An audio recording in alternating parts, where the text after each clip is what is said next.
하나님 말씀 출애굽기 32장 13절. 주의 종 아브라함과 이삭과 이스라엘을 기억하소서. 주께서 그들을 위하여 주를 가리켜 맹세하여 이르기를 내가 너희 자손을 하늘의 별처럼 많게 하고 내가 허락한 이 온 땅을 너희 자손에게 주어 영원한 기업이 되게 하리라 하셨나이다. 아멘. 하나님, 오늘 말씀의 제목은 영원한 기업입니다. 영원한 기업. 하나님께서는 이스라엘 백성들에게 가나안 온 땅을 주어 그들의 기업으로 삼게 해주신다고 하였습니다. 그래서 그 약속은 실제로 성취되었습니다. 그러나 부분적으로 성취되었습니다. 왜냐? 가나안 백성들을 쫓아내기도 했고 못 쫓아낸 곳도 있기 때문입니다. 그래서 못 쫓아낸 곳은 같이 살아야 했습니다. 철병거를 들고 있는 가나안 백성들과도 살아야 했고, 그리고 항복하고 들어온 가나안 백성들도 참아 죽이지 못하고 같이 살아야 했습니다. 그러니 엄밀히 말하면 이 약속은 성취되기도 했지만 성취 안 된 거기도 한 부분적인 성취라고 할 수 있겠습니다. 언제나 그렇습니다. 구약의 모든 예언은 다 성취되었으나 부분적 성취가 되었습니다. 신약에 와서도 마찬가지입니다. 하나님의 언약은 많은 부분에서 우리에게 성취가 되었습니다. 그러나 부분적으로 성취가 되었습니다. 그것은 무엇을 말씀하고 있는 것입니까? 점점 그 성취가 완성되어져서 최종적으로 완전한 성취는 이 땅이 아닌 주님 앞에 섰을 때에 저 천국에서 모든 것이 성취될 것을 예언하고 있는 것입니다. 그래서 하나님께서는 여호수아에게 안식을 준다고 하였으나 결국 여호수아는 이스라엘 민족의 안식을 보지 못하였습니다. 그렇다면 하나님이 거짓말을 하신 것입니까? 아닙니다. 영원하신 주님께서는 그들에게 안식을 주었고 최종적으로 주님의 나라에서 안식을 주신다는 것입니다. 그런 시각으로 볼 때에 하나님께서 이스라엘 백성들에게 주신다는 그 영원한 기업, 그것은 가나안 땅 부동산적인 것이 아니라 결국 하나님이 그들의 기업 되신다는 것을 말씀해 주신다는 것이에요. 그런 식으로 성경을 보셔야지 그게 맞는 것입니다. 제가 염려되는 것은 무지한, 또 열심히 가득한 무지한 성도님들이 이러한 말씀을 보면서 자신의 기도 제목으로 삼을까 봐 걱정인 것입니다. 가나안 그 큰 땅을 이스라엘 백성들에게 영원한 기업으로 주셨으니 하나님, 저에게는 강남의 땅을 영원한 기업으로 주시옵소서. 저에게는 아주 크고 좋고 기름진 땅을 저에게 기업으로 주시옵소서 라고 하면서 건물주를 꿈꾸며 자신의 육신의 정욕을 배불리려고 하는 그러한 기업을 소망하시는 분이 있을까 봐 걱정인 것입니다. 실제로 그런 분을 본 적이 있습니다. 하나님께 그 부동산권을 구하는 거예요. 간절히 구하는 거예요. 말씀을 붙들고 내게도 기업을 달라고 간절히 기도했어요. 돈은 없고 그 땅은 가지고 싶고 하늘에서 그 땅이 떨어지게 해달라고 얼마나 간절히 기도하시는지. 제가 이런 식으로 하면 안 된다고 그렇게 말씀을 드려도 아니에요. 확실히 본인이 응답을 받았대요. 그래서 그 기업을 그렇게 구하는 거예요. 그런데 안타깝게 그 응답이 안 됐어요. 안 됐으면, 말도 안 되는 것을 구했으니 그냥 안 됐으면 말아야 하는데 그것 때문에 얼마나 큰 시험에 드시는지 제가 막 마음이 너무 아파가지고 혼났어요 그때. 여러분, 그걸 아셔야 합니다. 참 악한 일이지만 일본이 임진왜란 때 우리나라를 침공할 때 말이죠. 그때 일본에 기독교가 널리 퍼져 있었습니다. 그래서 일본의 그 무사들 중에 예수 믿는 사람들이 굉장히 많았습니다. 그런데 그들이 어떻게 야만인같이 이 조선의 땅을 왜 짓밟았는지 압니까? 예수를 믿으면서 말이죠. 그들이 이러한 말씀에 은혜 받아서 그런 거예요. 내가 이 민족과 이 땅을 너희에게 붙이리라. 이러한 말씀을 그냥 문자적으로 받아들이고 하나님께서 저 조선 땅을 우리에게 주셨다 하면서 칼과 총으로 가서 짓밟은 거예요. 여러분, 성경을 그런 식으로 보면 이 성경은 야만인의 책이 되는 것입니다. 구약과 신약은 영원한 세계에 대한 그림자입니다. 그래서 그 본질을 파고 들어가서 성경에서 말하고자 하는 기업도 하나님을 말하는 것이며 성경에서 말하는 복락도 하나님을 이야기하는 것입니다. 영원한 하나님께서 이 육신적이고 물질적인 이 세계에 무슨 의미가 있어서 영원한 그의 백성에게 그러한 것들을 약속하시겠습니까? 그러한 개념을 가지고 성경을 바라보며 오늘 본문을 한번 보겠습니다. 하나님께서 결국 이스라엘 백성들에게 영원한 기업을 주신다는 것은 당신을 주신다는 것입니다. 마찬가지로 오늘날 성도들에게도 하나님께서는 자신의 보배로운 이름을 기업으로 주시어 성도의 기업되게 하십니다. 우리가 잘 아는 레위 지파 사람들은 이스라엘 백성들이 땅을 분배받았을 때에 그들은 땅을 분배받지 못합니다. 그 이유는 하나님이 그들의 실제적인 기업이 되었기 때문에 실제로 땅을 주지 않는 거예요. 그러므로 성도에게도 하나님은 실제적인 기업이 되는 것입니다. 집안에 큰 가업이 있다면 그 후손에게 그 가업을 물려줄 것입니다. 그리고 그 자녀는 그 가업을 자신의 기업으로 받아 키워 나갈 것이에요. 하나님께서는 성도에게 자신의 이름을 기업으로 주셨습니다. 근데 여기에서 신앙과 이 현실에 대한 갭이 어마어마하게 벌어집니다. 무슨 이야기냐? 자, 좀 현실적으로 우리가 접근해 봅시다. 예를 들어서 그 가업이 10억 가치가 되는 그 가업이라고 합시다. 그의 아버지가 평생에 걸쳐서 세운 가업입니다. 그것을 그의 자녀에게 물려줄 때에 그 자녀는 시가적으로 10억 원치의 기업을 받은 거예요. 그것을 받은 자녀들은 아마 굉장히 든든함을 가질 것입니다. 왜냐하면 없는 것보단 있는 것이 나으니까 그걸로 인하여 뭔가 든든한 배우를 삼을 것입니다. 자, 즉 현실적으로 그들에게 큰 도움이 되었다는 것이죠. 이 10억 가치의 이 가업이 말이죠. 그래서 그 기업이 실제적인 힘이 되었다는 것이죠.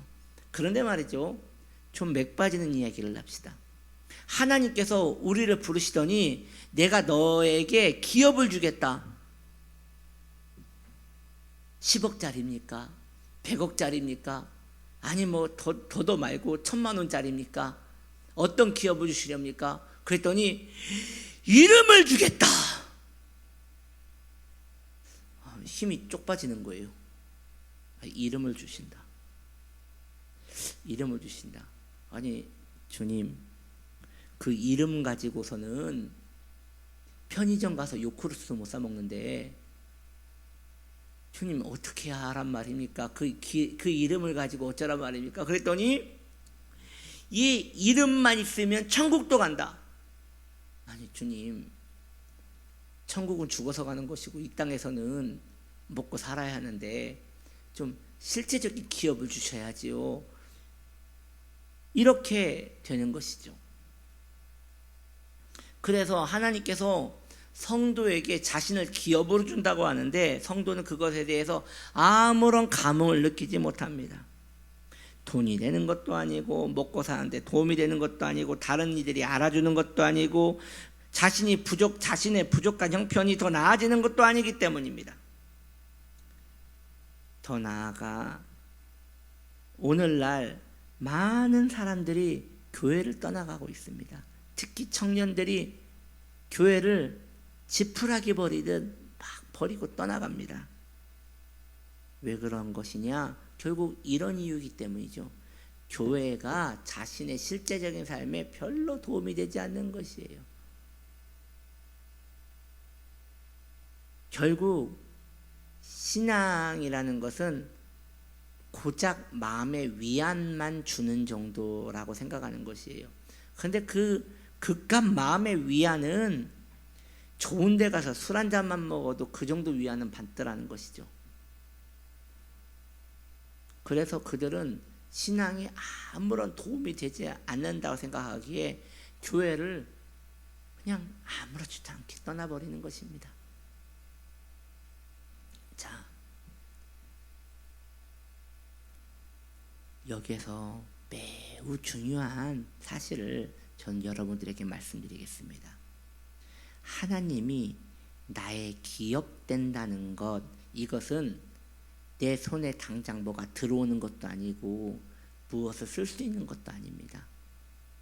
그런데 그러한 것들이 내게 실제적 기업이 되려면 하나님을 인격적으로 만나야 돼요. 하나님을 즉 체험해야 돼요. 말씀을 통해서든 예배를 통해서든 하나님이 살아계신다는 그 체험을 내가 실제적으로 해야 돼요. 그러면요, 어떤 현상이 일어나냐면 내 안에 하나님의 세계가 들어오는 거예요. 그래서 너무나 든든한 후원자를 갖게 된다는 큰 믿음이 생겨요. 그런데 그것이 일시적인 것이 아니에요. 하나님과 관계되어지고 내가 그 하나님을 인격적으로 만나고 내가 성령의 충만함을 가지면 언제나 그 하나님의 힘, 능력, 그 임재, 새 힘, 거룩한 능력, 이러한 것들이 내 안에 가득하게 되는 거예요. 그러면 놀랍게도 이 땅의 부요, 물질적인 축복, 이 땅에서 내가 애절하게 간구했던 그 모든 것들이 너무나 하찮게 느껴지는 거예요. 왜냐? 너무나 큰 기업을 받았기 때문에 그러한 것들이 유치하게 보이는 거예요. 맞아요. 실제로 받은 거예요. 받았기 때문에 그런 세상의 것들이 별로 흥미가 가지 않는 거예요. 왜냐? 그까짓 거 가져봐야 100년도 못 쓰는 아주 하찮은 것, 세계관이 커져버리고 그 이상이 커져버리고 가치관이 커져버렸기 때문에 그런 것들에 흥미가 느껴지지 않는 것이에요.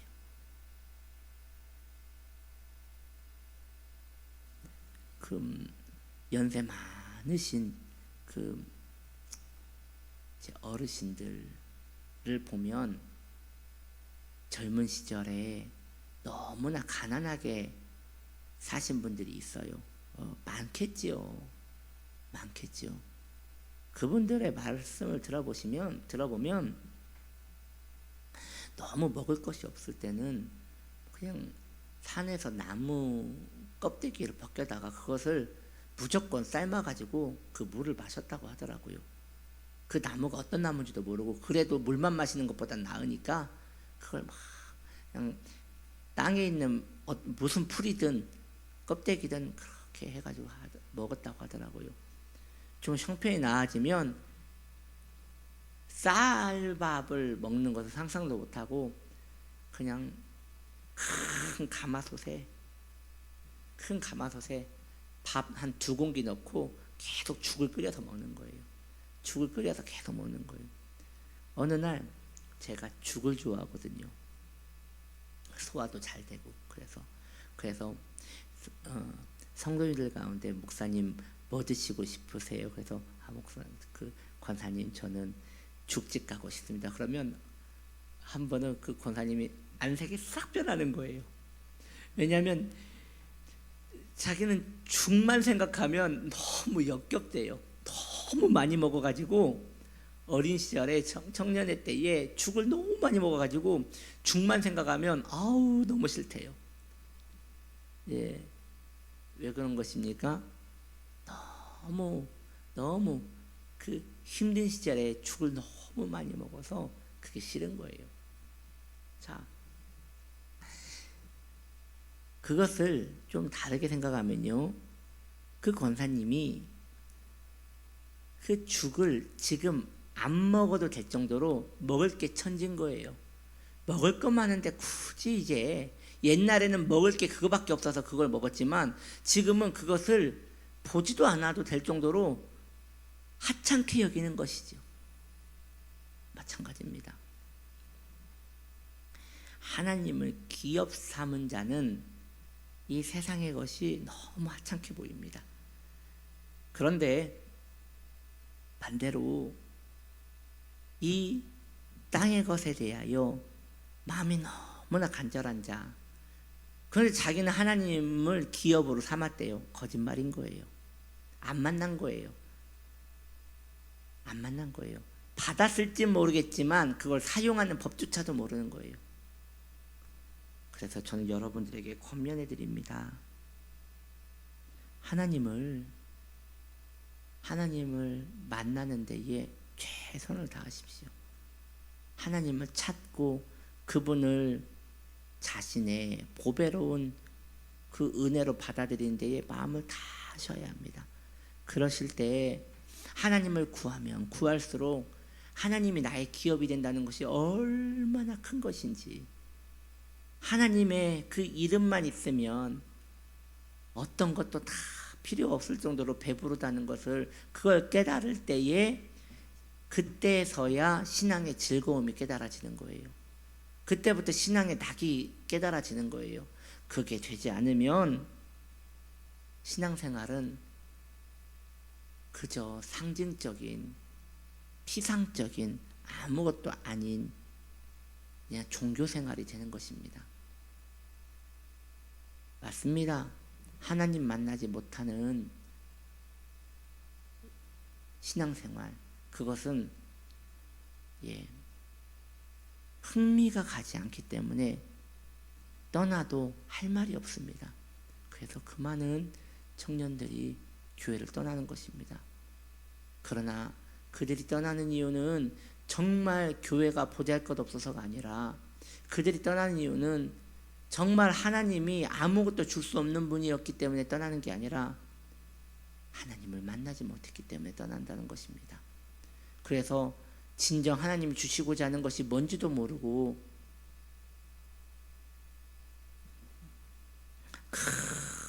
만찬을 주고 그걸 먹을 줄 몰라 그저 골목에서 먹으면 배가 아프는 불량식품을 먹는 그런 어린아이와 같이 살게 되는 것입니다. 그러므로 오늘도 간절히 구하십시오. 하나님, 나는 당신을 만나야 합니다. 그래야 당신이 나의 기업이 되시는 걸 깨닫기 때문입니다. 도와주시옵소서라고 하나님을 구하십시오. 하나님을 구하십시오. 하나님을 만나지 못하는 영혼은 신앙생활에 어떤 것도 느낄 수가 없습니다. 그렇다면 하나님을 만나달라는 것은 무엇입니까? 기도하다가 뭔가 뜨거운 불을 받는 것입니까? 여러분, 그런 경우도 틀림없이 있습니다. 그러나 그러한 경우는 하나님을 만나는지 아니면 내 감정적인 그 무엇인가를 내가 동요를 느꼈는지 그걸 구분할 방법이 없습니다. 하나님을 만난다는 것은 하나님의 말씀으로 만나는 것입니다. 그래서 여러분들이 하나님의 말씀 한 절을 읽고 두 다리를 뻗고 한없이 울 수 있다면 그건 하나님 만난 겁니다. 절마다 나에게 구구절절 말씀하신다는 그런 지각이 일어나고 그 지각이 내 가슴을 불질르고 그 불지른 가슴이 내 마음의 정욕의 소욕을 다 태워서 하나님을 찾게 한다면 그건 하나님 만난 것입니다. 그런데 막 기도하다가 뭔가 내가 널 사랑한다 라는 음성 같은 것을 들었다면 그게 내가 듣고 싶은 마음을 들은 건지 하나님이 말씀하신 건지 알 길이 없는 것입니다. 뭔가 뜨뜻함을 느꼈다면 그것은 성령의 감동으로 내 몸이 뜨거워졌는지 아니면 몸이 어디가 안 좋아서 뜨거워졌는지 그것을 구분할 길이 없는 것입니다. 그러므로 말씀으로 승부하십시오.